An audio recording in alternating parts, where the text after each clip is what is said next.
Hi, and welcome to Take a Wing. This is the introductory video for the second new moon of the summer, the moon between July and August. So this is just going to be a short little video with a couple of invitations for you to ponder, and then I'm going to be introducing our guides as we move through the moon below. So I've created a welcome pack for the month, a little July pack for you with some bits and bobs in. The first invitation that I'd like to give you is to just take a minute to really sit with yourself, notice what's alive for you right now. Notice any of the things that might be coming up as little challenges to work through, any themes that are coming through for you as you move deeper into summer. And so there's some journal prompts in the pack that will help you do that. The first page has a kind of checking in page, and then a bit further on there are some nice juicy journal prompts for this month.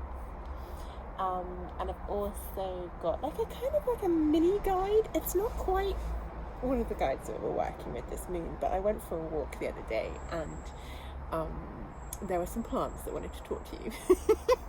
So one of the little videos below has got some other suggestions and things for tuning in, and then I've got two creatures that really want to work with you this moon, so I'm just going to be working on the materials and things for those. So this is an interesting time of year because it's all about ripening. We started that last moon, and it just gets kind of more and more intense from this point up into harvest. Within this moon, we have our first harvest festival of the year in Lammas, which is at the beginning of August, and it's a festival that when I've celebrated it, it's often been associated with bread and grain. And if you walk around at the moment here in the south of England, there are a lot of crops. The fields are ripening. They're all still kind of green at the moment, and they're heading towards that beautiful gold as they get riper. As I'm sitting here, I'm smiling because I can see we've got some little alpine strawberry plants around the place, and they're going red, and we have a race with the pigeons to see if we're going to get to eat them before they do. And that's the reason that this time of year is associated with the archetype of the mother. And I like to think of that in a very broad sense. There is more to being female than being a mother.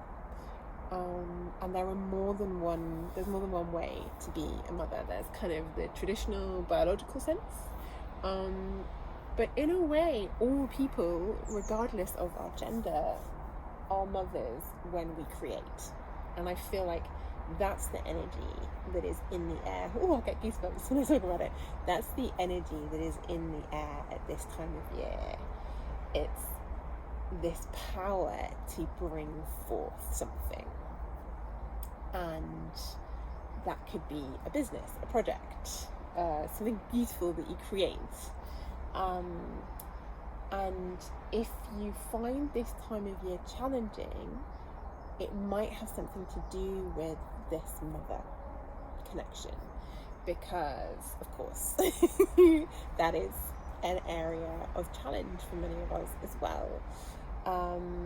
And I find for me, opening up the idea of what a mother is really helps, knowing that there's not just one way for that energy to show up in your life, and also working on the kind of healthy archetype of the mother, because the shadow side is martyred. The shadow side of the mother is someone who just gives and gives and gives and gives and has nothing left. And what I love is, if you look at the natural world, the rest of the natural world, because of course we're not separate, yes, the mother gives a lot of herself, and in some creatures just thinking about octopuses. The mother actually physically dies quite soon after her babies hatch from the eggs. But not all mothers are like that. There isn't always that element of sacrifice. I'm just thinking about this apple tree behind me, which is coming into fruit at the moment. They're getting bigger. These are going to be cooking apples, so they're not even halfway done yet. They're not all going to make it. But I feel like trees are a really beautiful archetype to work with at this time of year. Fruiting trees, where the tree gives fruit every year. And actually the fruit is for the tree as much as it's for the wildlife and the humans and whoever's going to come and eat the fruit.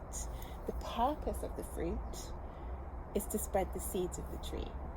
So there's this interesting kind of push and pull between giving and receiving. And for the apple tree, those are kind of the same thing. The apple tree gives the blackbirds its fruit, and they'll spread the seeds. So that's one kind of aspect of the mother that's quite interesting to work with. I think the other side of it as well is the way in which the mother archetype is a kind of a maturing version of the maiden archetype who we work with in spring, and who transitions later in the year to be the crone. Wisdom starts to be part of the mix in here, and I feel like that's really connected to the darkness that's getting mixed slowly back into each day. Now we've transitioned past the summer solstice. Each day a little bit more darkness gets mixed in, and that feels really connected to me with this idea of fruiting and creating and being productive, because that's sort of what starts to make the ideas and like the airy creative, the spark of an idea into something that's going to land here on this earth out from you, is that mixing in of a bit of darkness, mixing in of a bit of solidity, thinking about the kind of the everyday process of nurturing a business, a dream, yourself, your children, your pets, your garden. There's this kind of dedication that comes in, the farmer, the gardener, which are really powerful energies at this time of year. I'm smiling again at my apple tree in the background. So those are kind of the themes and the energies that are around us at the moment, and the invitation is to take a minute, do some reflecting, tune into yourself and your beautiful being, all that you are and all that is present for you right now. Do a bit of journaling and reflecting and setting some intentions for the moon ahead.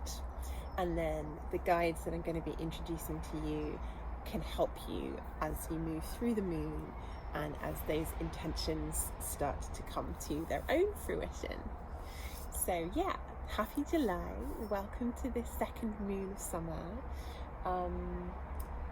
The other thing that can be really beautiful to kind of weave into your journaling is a bit of the nature notes practice around what the weather is doing, what plants and animals are around you.